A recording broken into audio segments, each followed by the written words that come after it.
Welcome back to dannyrants. Today, I have a guest that I've been very excited for. I personally invited him down here. He's my business partner, but other than that, he's one of the greatest yarnsmen that I've ever met. He is an ex-nightclub owner, publican, and all-round good guy. Mr. Jess Conti, how are you? Very well, Daniel. Take two, how was that one? That was pretty good.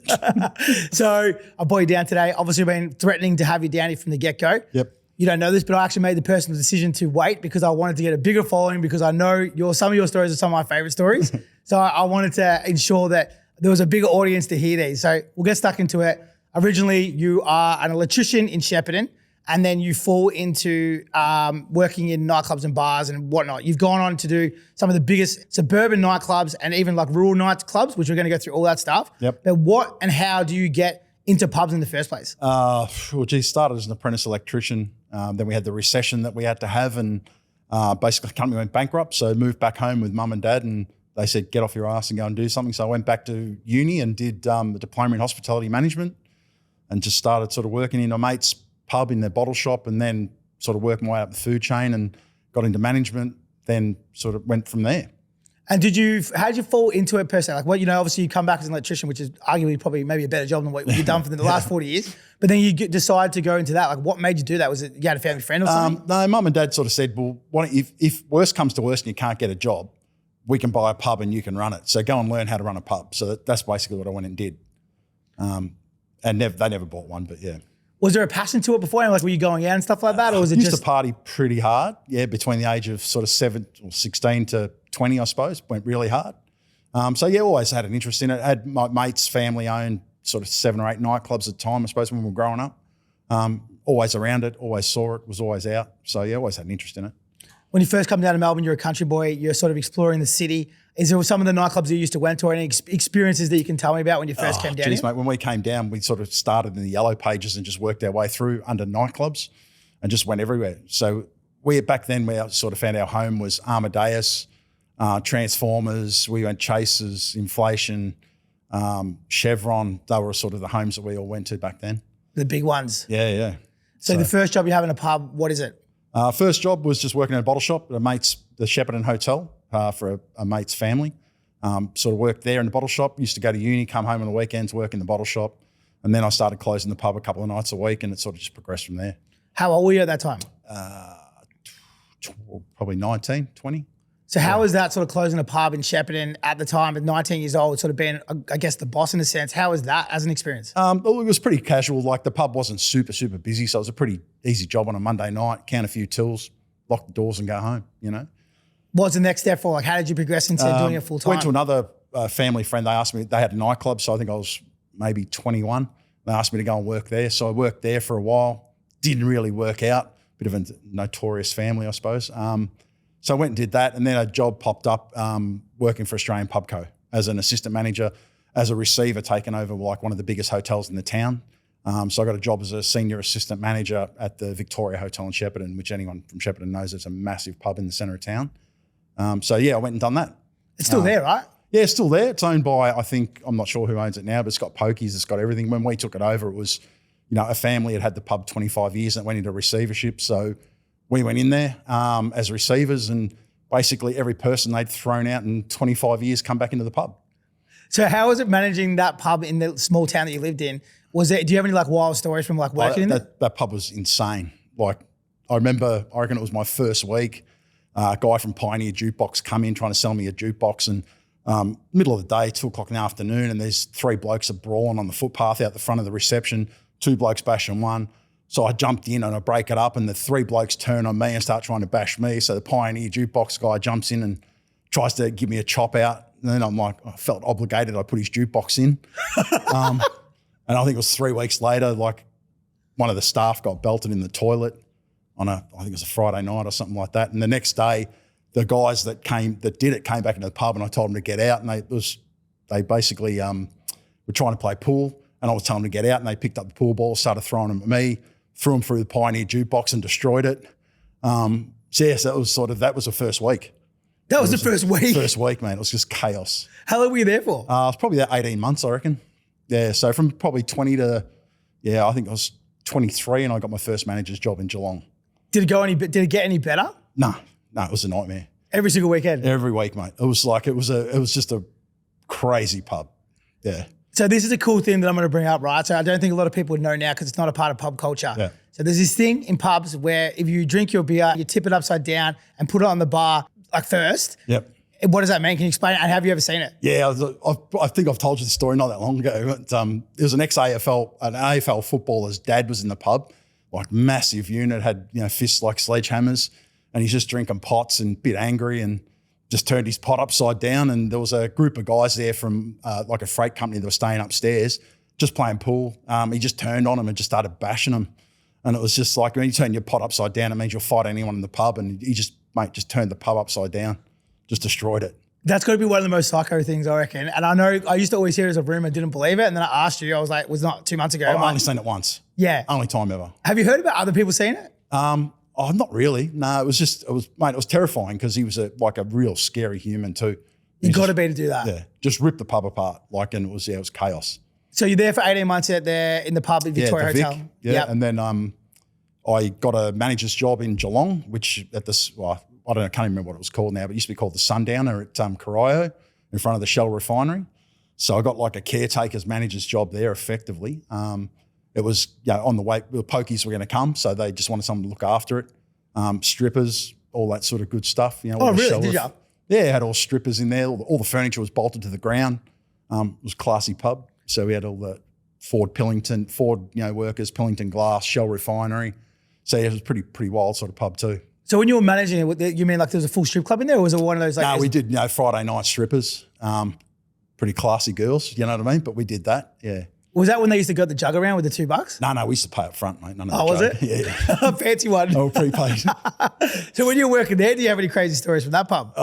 Look, we had it was pretty tame. You know what I mean? We had a couple of fights there, but it was nothing no big drama. It was mostly locals.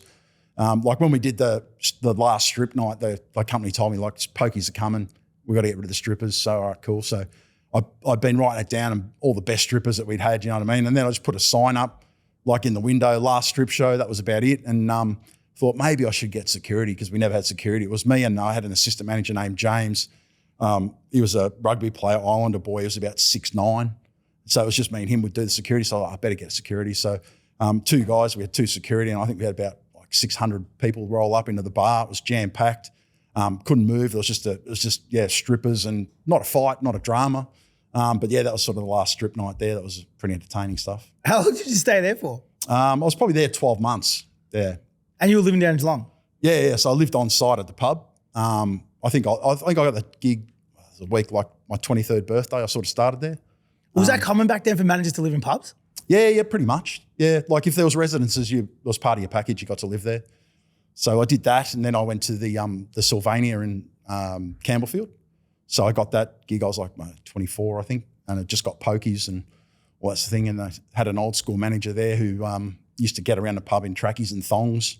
Didn't really embrace the gaming culture. So they gave me the job, and I went there.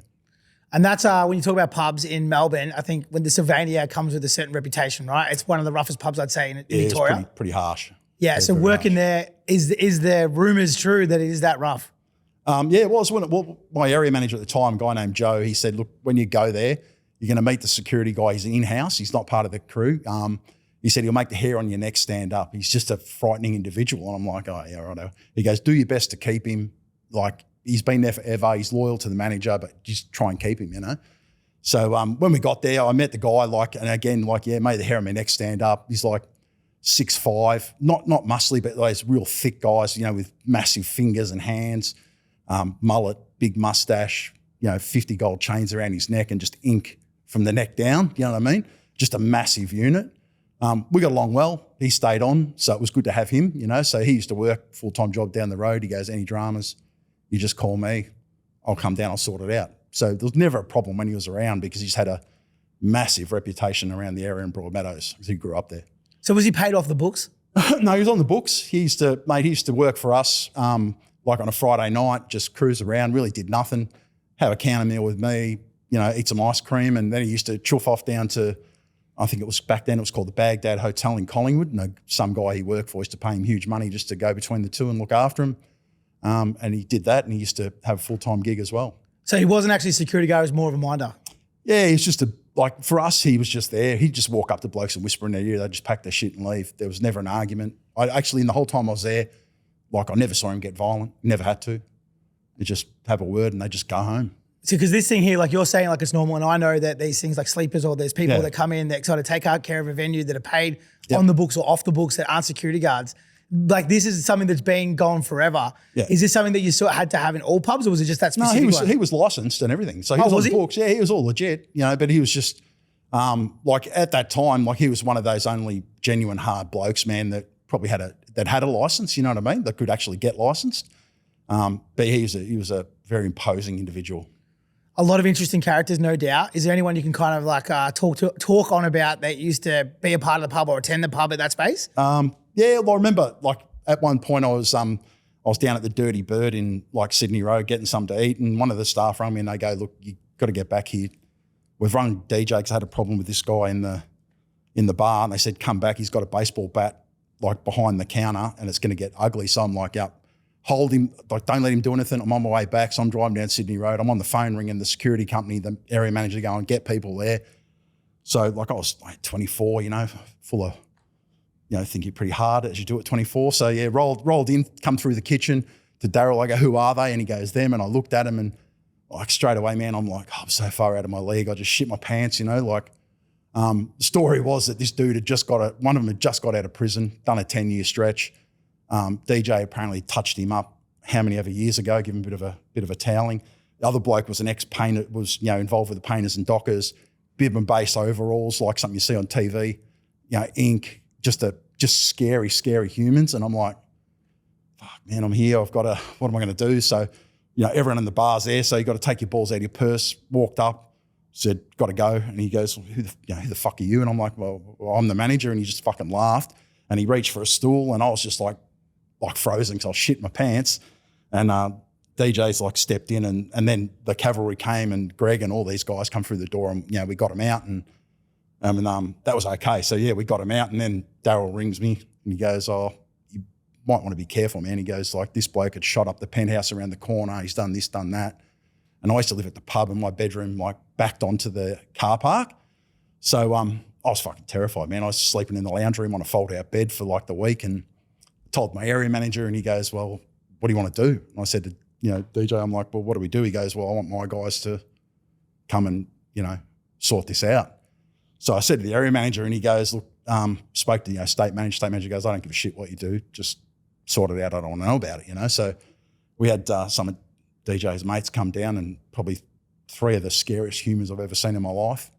One of them had done a bit of a stretch for transporting, you know, contraband across state into WA.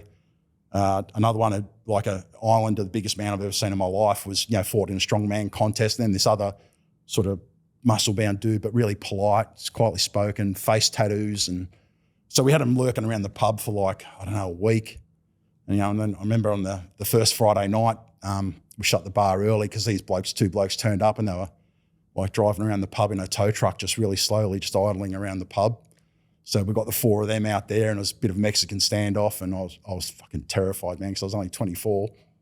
And I was sitting in the bar and it just, yeah, it sort of fizzled and it sort of simmered on for a few weeks. And then the guy who'd got out of jail got slotted again for a parole violation. And his mate from the painters and dockers turned up. I wasn't there. The staff rung DJ, comes down, confronts him. It didn't fire up, but the bloke backed down, left, and it sort of just fizzled out from there, you know. But it was terrifying for me, man, at 24 years old, I can tell you that. Yeah, fuck that. Yeah. It was fucking scary. So I know there's another yarn, right? So I'm going to walk you into it. Yeah. But I know there's a yarn of a Harley in a wake. Do you know the one I'm talking about? Yeah. Can you tell me that one, please? Yeah. So it sort of goes back. I had a pub in Bendigo and one of the guys. Oh, so that wasn't at the Sylvania? No, man. I thought it was at Sylvania. Nah, man. No.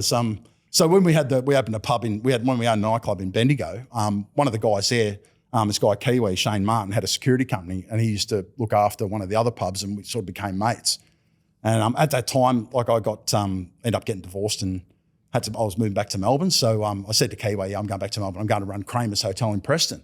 And he goes, "Mate, you're sweet. My brother, he drinks there."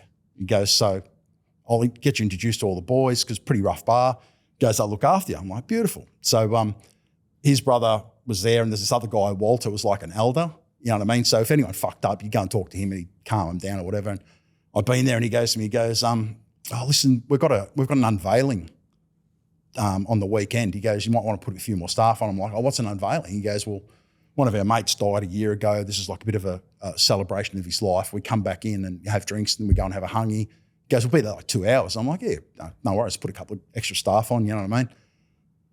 Anyway, so yeah, Kiwi rings me. He goes, mate, I'm coming down for this unveiling. You know, we'll catch up and have a laugh. I'm like, yeah, no worries. So he comes into the bar and made like, I don't know, 150 bikies, and that sort of all turned up, patched.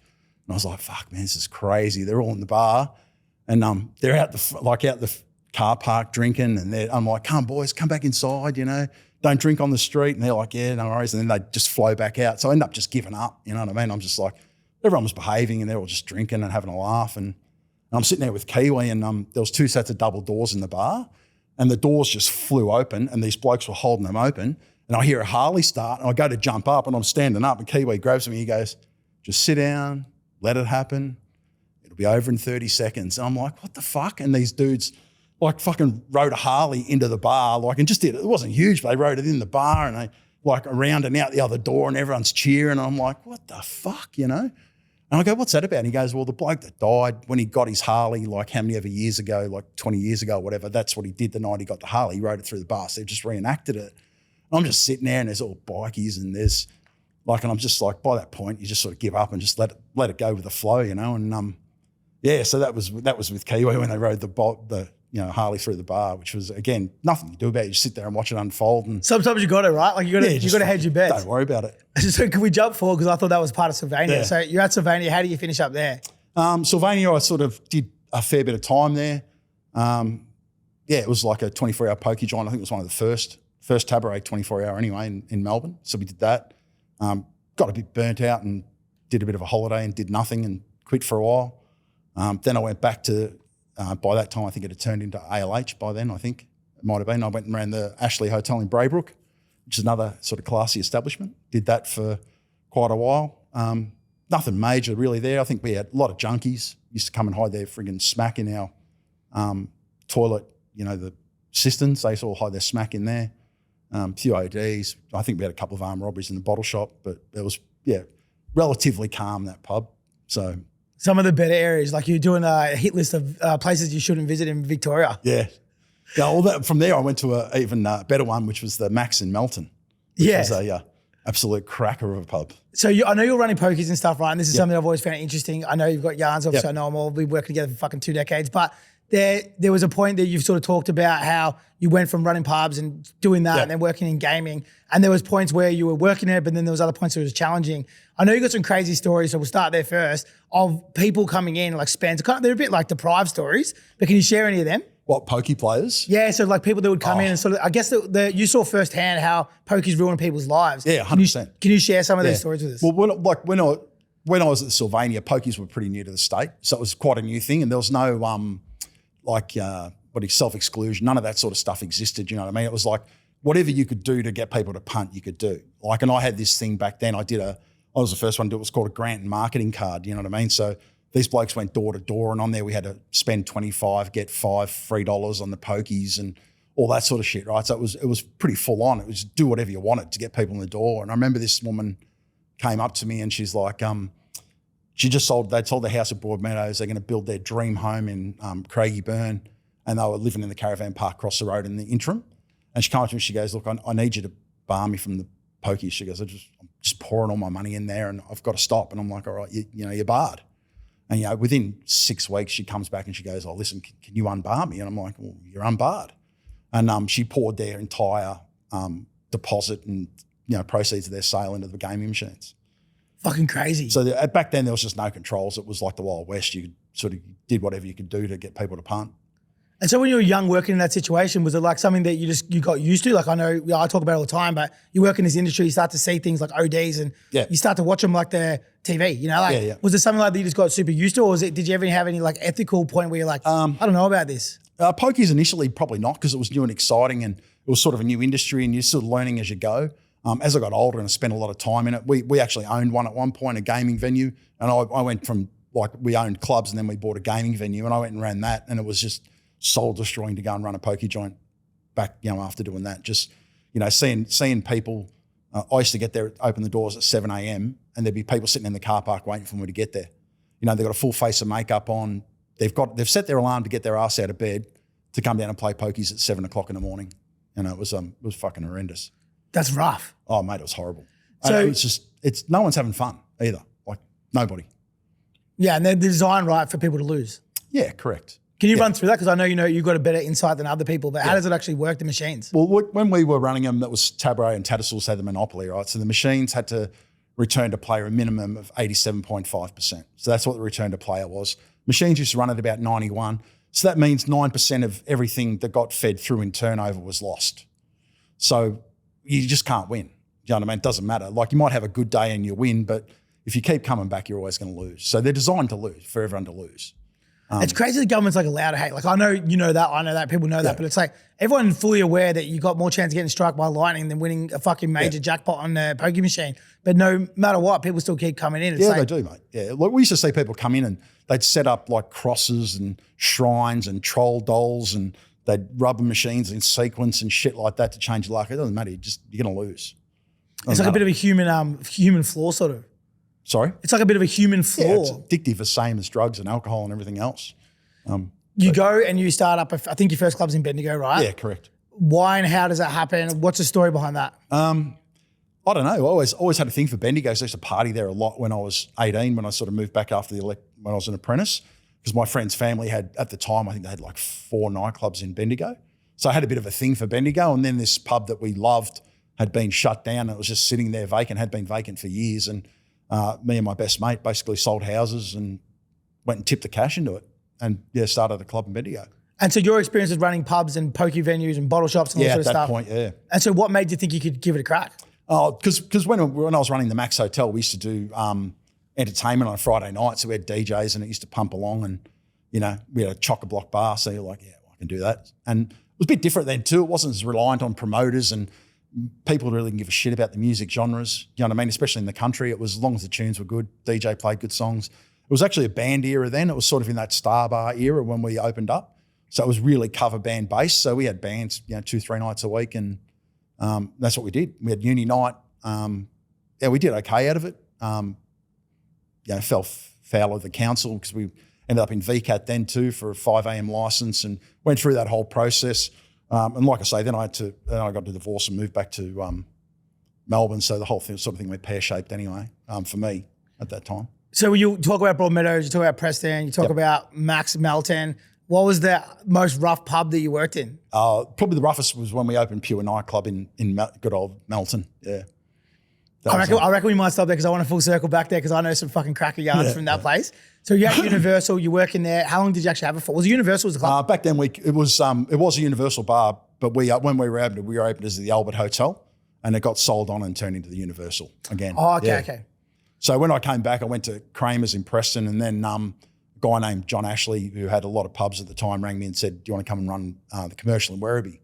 So I went out there and ran it and hated it, back running pokies and all that sort of stuff. And John goes, we're thinking about, doing a nightclub in Melton. We're going to spend all this money and do you want a share of it and go and do it? So that's what I ended up doing. You fell back into it again? Fell back into clubs, yeah.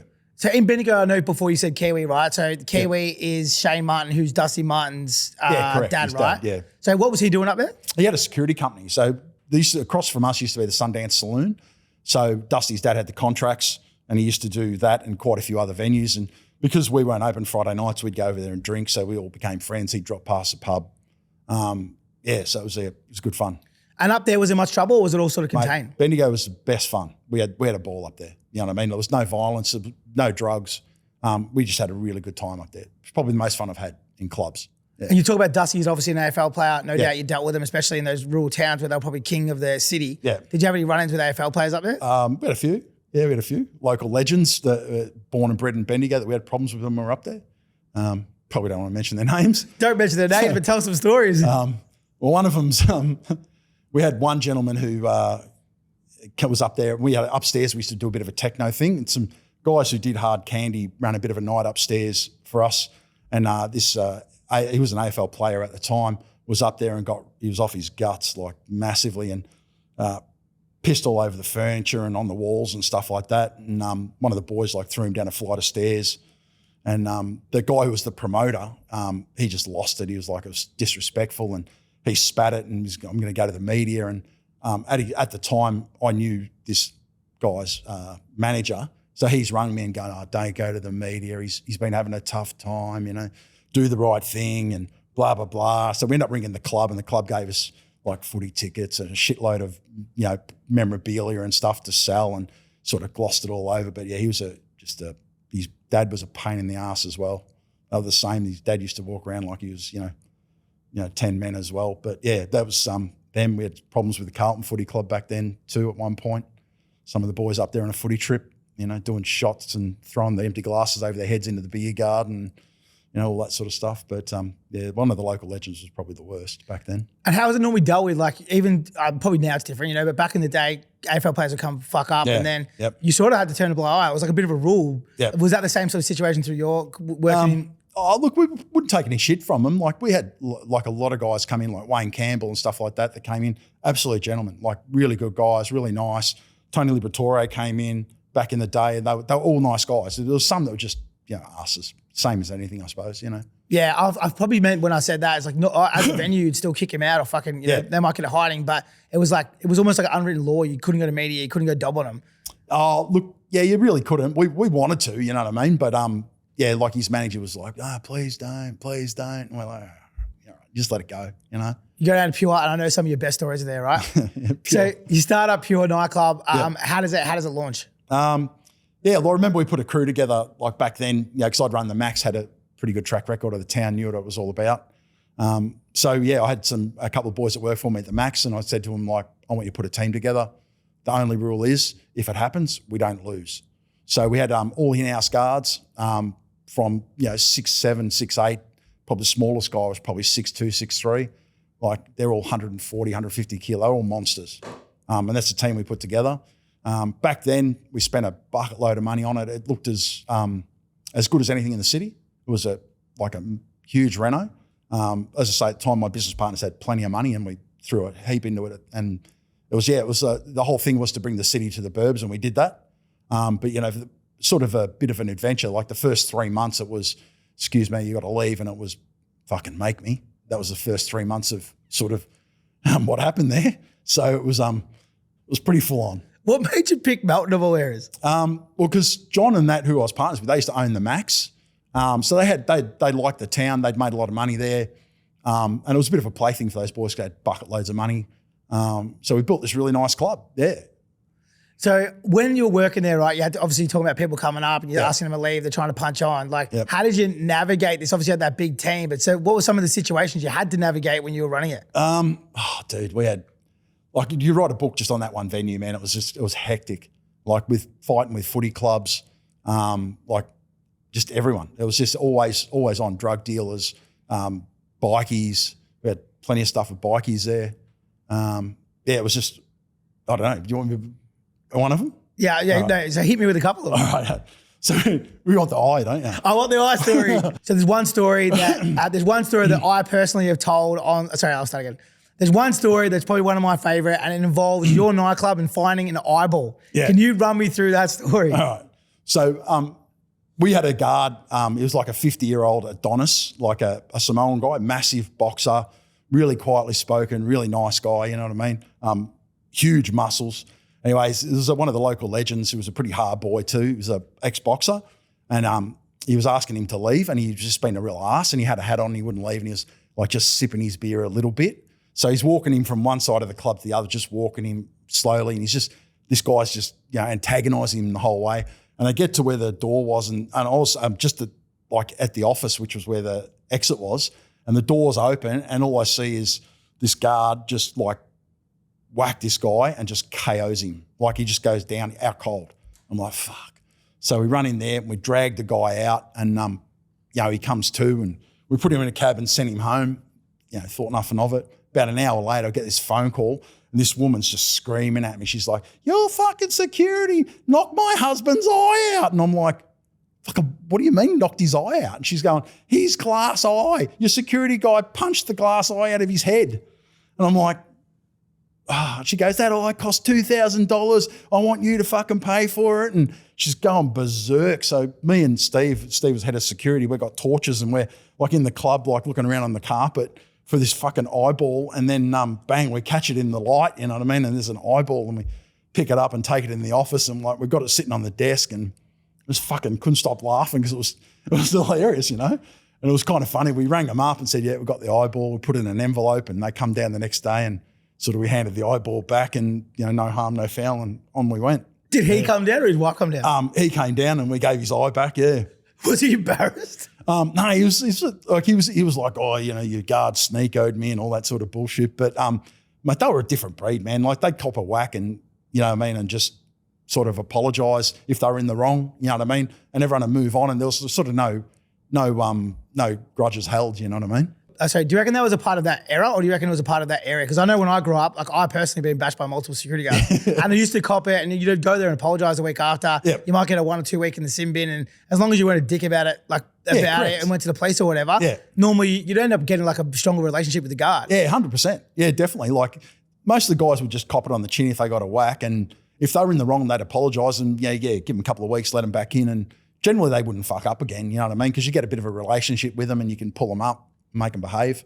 True. That's actually true. Yeah. Like, but if someone fucks up once, you deal with it, you give them another chance. Normally, they don't do it again. Yeah, you can because you can pull them up. You go, hey, come on, man, fuck, don't be a dickhead, and they'll listen to you because there's some sort of respect there, I suppose. Yeah. So you're managing those personalities, these big personalities. A lot of them that want to throw fists before they want to have a conversation. Yeah. How did you manage them in those venues? All those venues you dealt with. I was like, we sort of always got along with them okay. You could just build a relationship and try and if not, we always knew a bigger dog who could pull them up and keep them in control.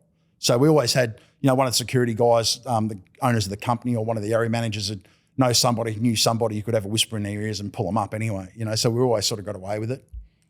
When you're out in Melbourne, there's a story that I'm going to lead you into because I know it too, but there was one where you dealt with someone that walked away, they were super trivial, but you found out afterwards that there was a pretty scary interaction.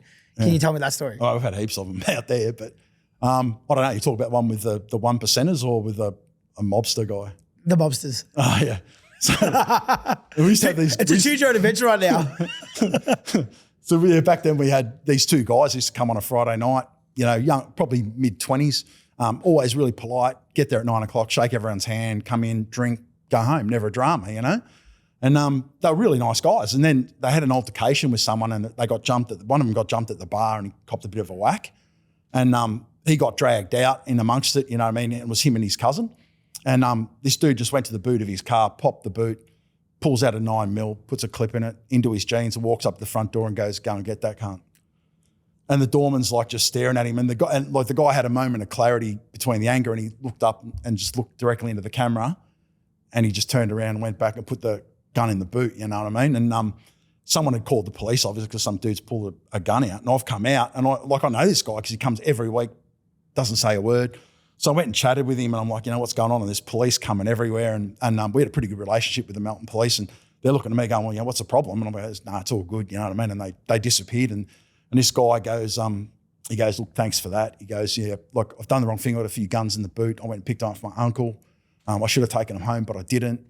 And he goes, I appreciate you, not dobbing me in and, everything's sweet. I sort of owe you one. And I go, I asked him his name. He told me his name. I go, that's not the name on your ID, And he goes, no, it's a fake ID, mate. So when I rang my uncle, who was at the Footscray Markers at the time, I said, this family, are they the real McCoy? And he's like, oh, yeah, mate, they're the real McCoy.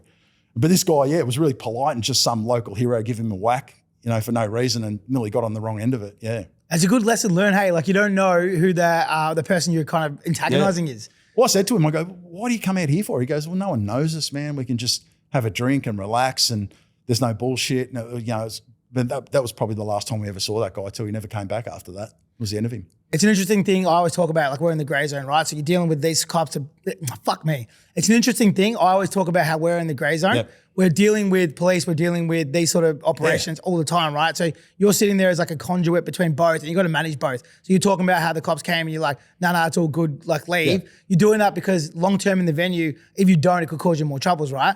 With the police you were dealing with, what was your relationship with them and like how did you manage that when you were dealing with these other sort of identities, I should say? Yeah, well, we had a good relationship with police, always have.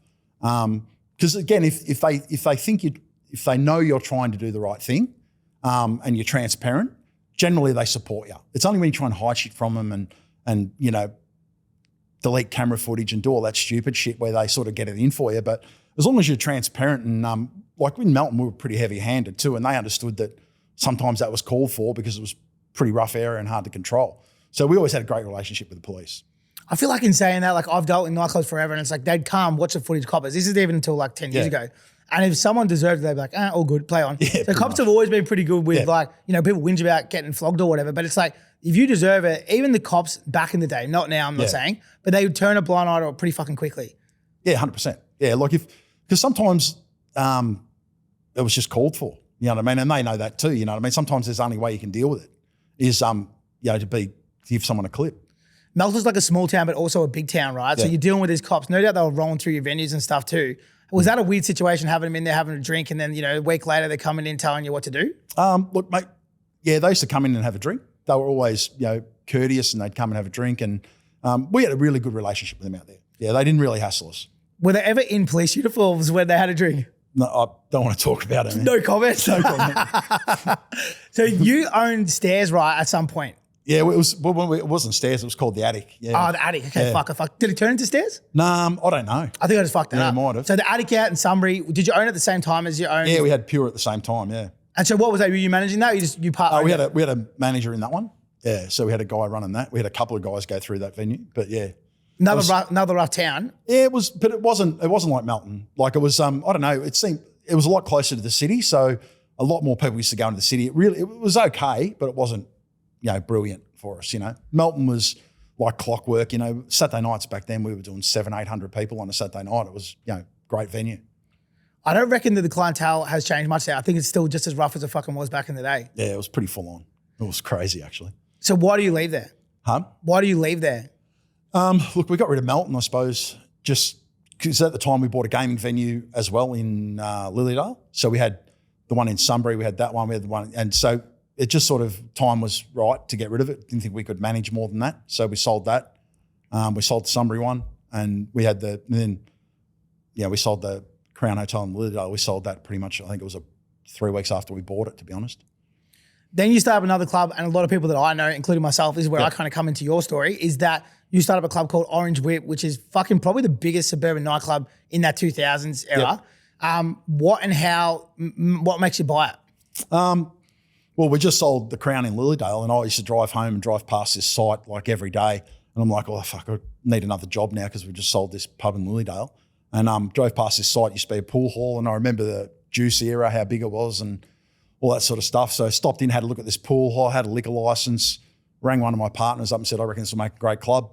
And he goes, well, if you think it'll work, go and buy it. So yeah, we went and bought the pool hall and we did a deal sort of for a 12-month deal when we got town planning and everything like that. And we had a choice at the end of the 12 months, whether we continued on or we walked away, and the guy got a, you know, $50,000 sort of non-refundable deposit sort of thing. And at the end of the 12 months, we thought, nah, we'll go ahead. And I think we spent another year in court and VCAT and all that sort of stuff before we got it open. Which is, again, not uncommon when you're running nightclubs, is that there's people out there from sound or competition and shit that don't want you to open. Yeah. So what did you do in that period? Because I know it was like 2 years before you could get it open. What did you actually do for work? Mate, we just paid rent on the site really and just, got town planning applications done, sound, everything, mate. Like I say, we did a couple of trips to VCAT and, finally pushed it through. It was during that era where Sue McClellan was, ruling with an iron fist and what were they calling them? Drinking barns or whatever she was calling them back in the day. Yeah, so we're sort of pushing shit uphill back then to get it through, but we finally got it through. So she's the chick that stopped all the 1 a.m. licenses. Yeah, she was trying to do lockouts. She was trying to do all that sort of stuff. Didn't she end up being involved in that fucking venue down in South Melbourne? Yeah, the one under the bridge. Yeah, she shit canned them and they had. Oh no, I think she was involved somehow, wasn't she? No, she wasn't involved. Oh, someone I think was. Yeah, because that got passed and everyone was like, "How the fuck they get passed?" Oh, they got through, but they had like massive caveats on fire and numbers and security procedures, and to the point where they couldn't make money. You know what I mean? Yeah, it didn't last long. I think it was open for like 6 months. Yeah, she just sort of killed them. We were in that same era as that when we were opening. You know what I mean? It was hard work. So in this Orange Whip thing, you've sort of done the same model before. You've worked in all these different pubs and whatnot, Music Yeah. Max, Sunbury, Melton, everything's much the same, right? Yeah. Then you come into Orange Whip and you kind of get like a bit of a trial by fire because you work into this new club space, but there's a new club era, which is that new club era involves myself and all my peers. Yeah. But there's this transition. So when you first start, can you talk me through how insane it was and then sort of the first ending of Orange Whip? Yeah, well, we did, a business partner at the time was a promoter, and it was sort of in that band era too. So we had bands, and I think the first weekend we opened, like Thursday night was 1,400 people. You know, the second Friday night was 1,400. And on the Saturday night, it was just insanity. Like the alley, anyone who knows the pub, like the club, the whole alley was packed. There was queues down to the where Rivers was, queues to the opposite road. We got a full house and there's like 2,000 people outside. And I'm like, mate, if something happens, like we're fucked. You know, there's just too many people. And then like lo and behold, the gods answered our prayers and it pissed rain and sort of people dispersed. So yeah, we probably went along, I reckon, for 6 months like that. It was just absolutely rammed 3 nights a week. It was insanity. And then the Friday dropped off, and then the Thursday dropped off, and then the Saturday, and it was sort of, within 12 months, it was actually rooted. Yeah. And it was insane because it was like you were so dominant. Like it was absolutely ludicrous. Yep. No doubt you guys were making plenty of cash. Yeah. Well, we made some money, yeah, but it all sort of went back in really quickly, you know what I mean? Because it went from massive to nothing. Like in 12 months, it was just out of control. So then you reach out to myself and another guy called Roger About, and then you basically have figured out there's a new scene or a new way to sort of run these clubs. How the fuck did you do that in the first place? Because you were one of the first kind of, I guess, old school dudes to reach out to us guys in the city and kind of invite us out into, because we weren't working in venues like this. We were working in basements and like underground nightclubs in town. And then you kind of gave the first launching pad for us to bring that style of stuff into the suburbs. How did you even come up with that idea in the first place? Just watching, like, how did you even know? I suppose, mate, it was out of necessity. We had to do something. So we committed to a reno and we dropped another 600-700 grand into the venue and turned it in, made the space smaller, created another room, another bar, changed it all around, made it look really, really good. Got a really good architect to do it, a guy named Wayne Finchy. So he did that for us. And then we now we're going to fill it. So we contacted you and Kyle, got you guys involved. And we also, Roger Abood, to do the Thursday night. And that's sort of what we started with. I think we started with we started with the Saturday night, with you guys with no pop. And it, it just worked. Yeah. I think we were there for like, tell me if I'm wrong, but like 4 or 5 years. It was. You could set your watch to it, even though every single weekend you'd be stressing out, but it was 14 to 1,500 on the fucking nose every week for like 4 or 5 years. Yep, it pumped. And the Thursdays was much the same too. Thursday was the same, yeah. So that venue too, like I worked at, that was sort of a little bit of an eye opener for me. So I worked in the city, a lot of drugs and shit. We were dealing with it, a little bit of fights, nothing serious. Yeah. Then I go out to the burbs and I see we're pulling out 15, 16 fights a night. It's fucking insane, correct. right? It's pretty full on. But again, it was all fist fights and shit. It wasn't nothing too serious. That strip itself had like 4,000 or 5,000 people. It was insane. Some of my fucking most crazy stories there is like that guy, which I don't even remember, but he jumped off the podium and onto the Jim Beam bottle and the glass went through his hip. Yeah, we had that. We had a guy try to jump off the stairwell onto the side room roof and missed and hit the ground like from the top of the stairs. We had heaps, man. We had like these guys got chopped up in the back car park with machetes after Australia Day Eve. Oh, well, that would have been my event. Yeah, that was your event. Oh, no shit. I thought it was Noisy Neighbours. I thought they would take it away for that one. No. That was like a group of guys walked out the door, like great night, went to their cars, 2 groups had it mouthed off. One group went and got machetes and hacked the other group up. Was that the first time you'd seen that, or you had that sort of similar incidents in other pubs? Oh, look, we had one with the Orange Whip with, before the reno, before you guys, where there was a bit of a fight and the boys were dragging this guy out, you know what I mean? And he was just going nuts. So one of the guys was giving him a uppercut, not in his head, punched him in the stomach, calm him down. And he did the old, you guys are fucked, my dad's in the fucking 1% bikie club. Before you keep going, right? Yeah. How often have you heard that prior to this? Because I know I've heard it myself 100 times, like maybe more, thousands of times. Yep. It's either if they're rich, their dad's a lawyer. Yep. And if they're from a not well-to-do area, their dad or their uncle's a bikie. Correct, 100%. So on this situation, we laughed it off and his dad was a bikie and they went home and stole a couple of cars, got a group of blokes together and come down to the venue with ball-peen hammers. And by the time, I was upstairs, I remember looked on the thing, got the call on the radio, got down there and it was pretty messy. A couple of boys got hit over the head with ball-peen hammers and fractured skulls and things like that. So yeah, it was pretty ugly. Yeah, fuck. So when you talk about like all the venues you worked in, was there one that was the ugliest? Or I know that was like a lot of violence, but it was sort of like not normally. That was kind of an outlier. Like there was some extreme violence there. But their baseline of violence was a lot, right? Yeah. Was there other ones that were just as bad as that? We had one in Melton, which was Melton, right? So yeah, we had a guy who used to come in, and it was always really polite. Had an argument with this dude, young guy, and give this young guy a clip, and we dragged these two blokes out. And this young guy, one of his mates was a big tradie, about 25, comes out and he's talking to these two blokes, and these blokes are like, shut the fuck up, it's got nothing to do with you. And big tradie boys just leant back and punched one in the mouth, then punched the other one in the mouth. We break it up, go back inside, dickhead, you know what I mean? Mate, 10 minutes later, there's 7, 8 bikies there. Ride up and they go and get this cunt, we want him. And we're like, well, we can't let you do that. So there's a bit of a Mexican standoff with this bikie club, because we found out that this guy was slinging pills for them. So they were protecting their investment or whatever. So we wouldn't let him in. So police drove past, all the bikies come over, everyone dissipates. I ring my mate who was the security company, and I told him what happened. He goes, like, oh, good, man. He goes, I know these guys. I ride with them on the weekends. You know what I mean? He had a Harley. He goes, I'll go and sort it out tomorrow night. Goes down to the clubhouse, goes in and sees them, and they kick the absolute shit out of him. Like bash him, fucking pistol whip him. And he had this gold chain his wife and kids gave him. They stole that and flogged him, absolutely flogged him. So he came back to the venue and he's like split open from head to toe, and we're like, fuck. And he sent the message to like him. He said, you tell all those cunts, they're all fuck. We're going to come through. We're going to get all of you, So we're like, fucking hell.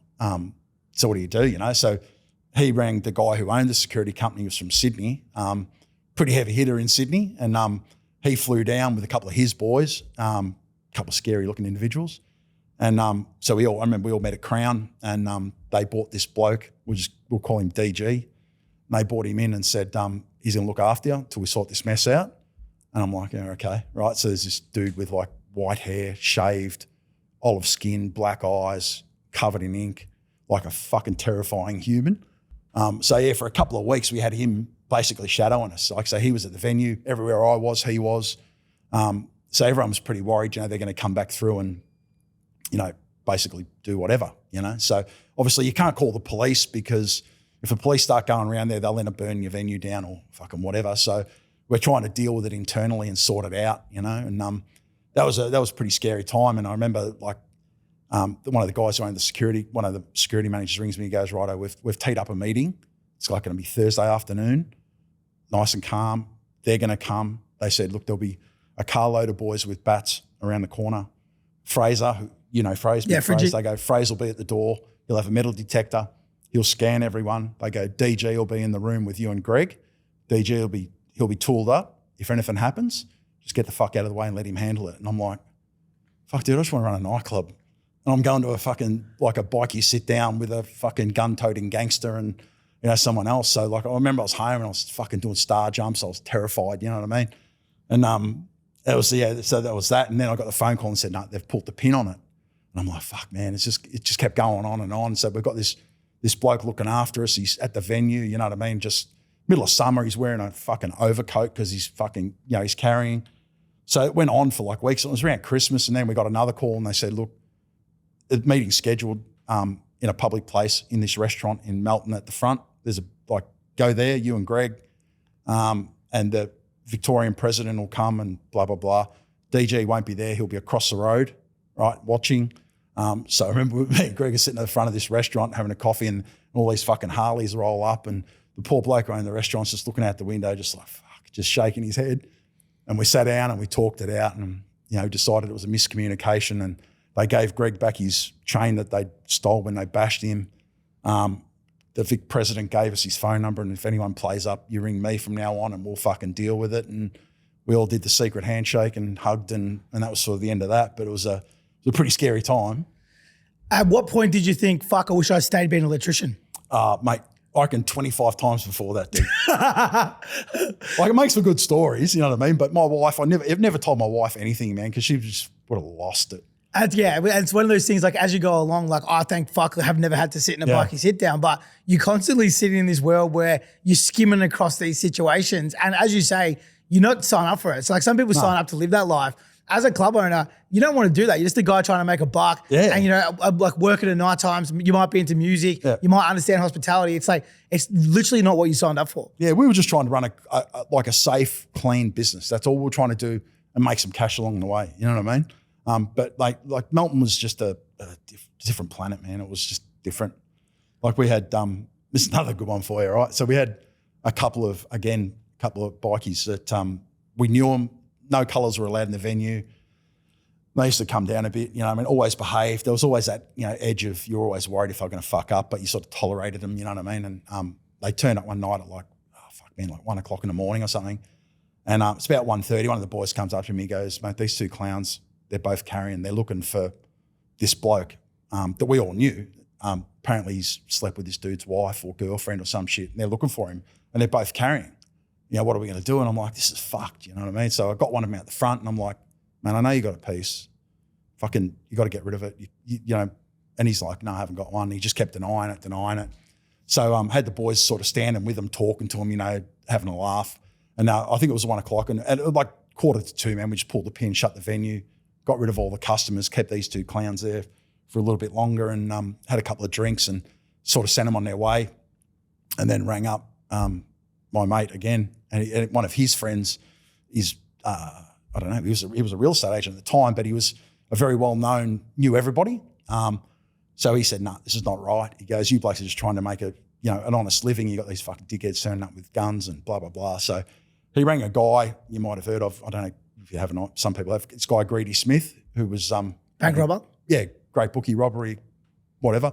Rang him and said he knows the president and whatever, he'll sort it out. So apparently made the phone call, rang these two clowns, and then I got a phone call back from them saying, no, it was all just jokes and blah, blah, blah. You know, it was misunderstanding and whatever. So then on the Friday, they come again. They turn up and they got their wives with them. And I was at the door and I'm like, man, you're not coming in. And they're like, what do you mean? So you're not coming in? You come here last week with guns. You know what I mean? And this week you want to come back. I said, you're done. See you later. And so back then I used to have a second phone, which, you know, was the club number. What you do? You selling drugs or something? No, no, we had a landline that diverted to the mobile, you know what I mean? Back then. And I remember I was sitting there, man, and I'm like, fucking, the phone rings, you know what I mean? After I've had this run-in with these two clowns. And they're like, you're a fucking piece of shit. You're a fucking dog. You embarrassed us in front of our wives. You're this, you're that. We know where you live. And I'm like, yeah, whatever. And they go, yeah, we know you live in Essendon, you dog. And I'm like, what? And they go, we've seen you. And no, we've seen you at this bar in Essendon. And there used to be this shit bar in Fletcher Street. And used to be bikies and gangsters hung out there. Me and my wife have been at my uncle's wedding, and like on the walk home, had a drink there. These blokes have seen me, so they knew where I lived. And they're like, I'm going to fucking shoot you in the head, you dog. We're going to see you in the supermarket. They just tormented me on the phone, man, for like fucking weeks, you know what I mean? And again, we went to the same bloke and they sorted him out, and they ended up patching over to another club and sort of disappeared off my radar. But yeah, gave me a bit of fucking headache. So old matey that was helping you out, was he getting a clip on the side, or was he doing it as a favour? Nah, mate, he was a good bloke, man. Like he just believe it or not, he was a real estate agent in Essendon. Had a interesting upbringing, I think. Like I think he did a bit of juvenile time with a lot of blokes that ended up like crime figures, you know what I mean? So he had a lot of connections. So whenever we had problems that we couldn't deal with, you know what I mean, like he'd sort them out. He'd know somebody, and they'd smooth it over or sort them out or do whatever.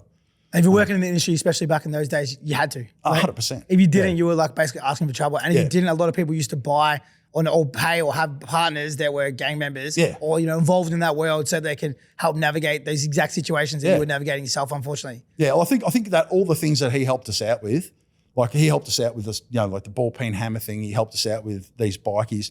It just, the list goes on of things that he sort of helped me with over the years. Cost me a few dinners and, you know, breakfasts and coffees and shit like that. That was about it. You know what I mean? Because we weren't, I suppose, crims, or we weren't, you know, doing the wrong thing, they'd just help us out. You know what I mean? And I say the guy who ran the security company was his best mate. You know what I mean? So. Yeah, and that's one of these things too. Like you see these people and the people hear about what they've done or, you know, who they're involved with. But 9 times out of 10, they're actually fucking legends. Yeah, they are. 100%. And so I talked to a guy literally the other day, and he was talking about, like, I said, how do you deal with the bad guys? This guy was an Asian promoter. Yep. And he said, well, normally we knew him. And it's the truth. Like, normally you do know them, but it's like, they're not your best friends per se, but it's like, you're in the same world, but 9 times out of 10, they're a legend. Like everyone, like the boys always said to me, like, you can have them and talk to them, and that's great. But keep them at arm's length too. You know what I mean? Like if they want to offer you a deal or do something, you know what I mean? Don't do it. You know what I mean? Because if you own one, then you're in a sort of different situation. But if you just, hey, go and have a beer and whatever, they're pretty good. You know what I mean? It's only when you start sort of dabbling into their world that you start having issues. You know what I mean? You used to come to what all nightclubs do, owners do at one point. They go broke, like with the Orange Whip. And then after that, you decide to get out of it and you start working in alcohol. Yep. And then we go into business much further down the track for Wet Pussy. But the true story is that you leave there and you trademark it. Can you walk me through that? And then I guess to the point where I come in and save the day. Yeah. I suppose, man, like we sold the whip. Sat around for like 3 or 4 months, licking my wounds, you know, just dropped fucking $1 million or whatever it was. We ended up walking out of there with, you know, short off.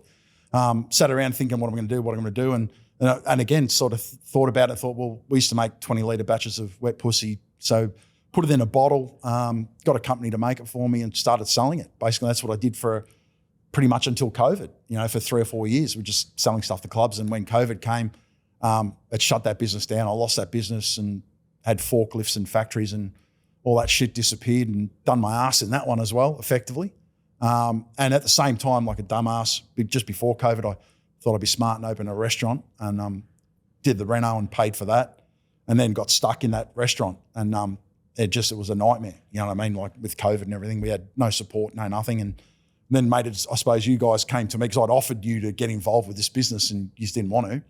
And then you came to me in COVID and said, how about we have a crack at it? And I said, yeah, why not? So that's when we started. Yeah, Wet Pussy and Sour Puss and everything started from there, from a garage. The rest is actually history. And the thing is that people wouldn't know is that this garage was smaller than where we're in this podcast studio. It was tiny. 100%. And you were working out of there, we were doing it online at the time and you were sending it out doing fucking 14, 15-hour days.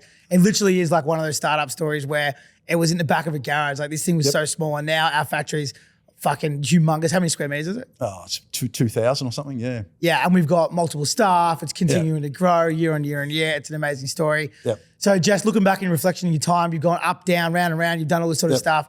Would you ever change the life that you'd lived in the nightclubs? Yeah, definitely. Yeah. You would change it? Look, it was fun. It was fun, but I suppose I just wish I had learned more valuable lessons quicker. You know what I mean? Like the Orange Whip, I held on to it for far too long, had an emotional attached to it. You know what I mean? I was emotionally attached, didn't want to let it go. We can resurrect it. We can make it work. Like my business partners basically were very wealthy guys, had a lot of pubs, big pubs, interstate and everything. And they said, look, it's done.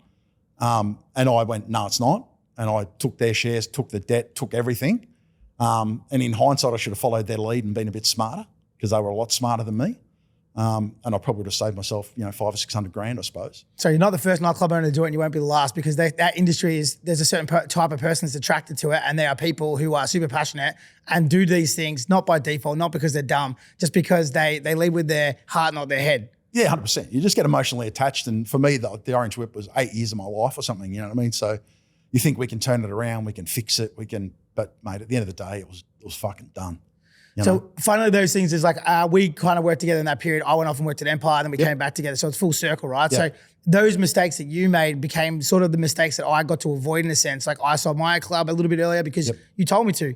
You know, I got involved in WP because you told me to. So some of the things that you did will kind of help navigate my life. And don't get me wrong, I made my fucking fair share of mistakes too. And I've lost a lot of money. But I guess this is where I end, right? So I want to say thank you to you. And this is probably something I've never said to you, but I've always looked up to you sort of like a father figure. So I really want to appreciate that. You've been a great mentor. You're a great father, great husband. And we work in an industry where everyone is normally insane. You were the only real kind of person that I saw as an anchor point who was living the life that I wanted to. So I want to say thank you for being the guy you are to me because you're so important. Obviously, you're my business partner, one of my best friends, but I appreciate your time for coming down here, Jess. Anytime, man. And sorry for smashing you with that. You're probably like, oh, what the fuck? We don't know we talk like that. Thank you, dude. It's been fun. Appreciate it. All right, man.